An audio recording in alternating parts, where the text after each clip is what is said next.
Magandang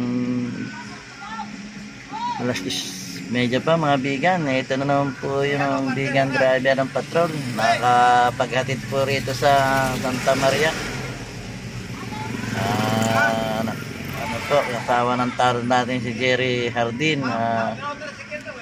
Ano po yung asawa niya? Parang ana-allergy.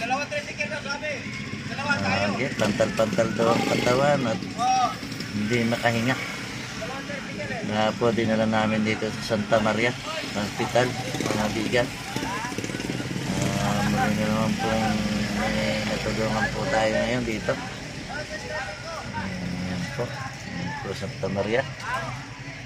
Ito po Santa Maria bigan driver ng patrol. Ayan po mga bigan.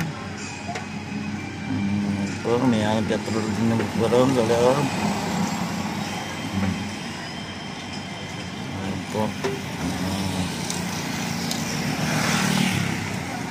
Naman po tayo natulungan ngayong gabi mga bigan.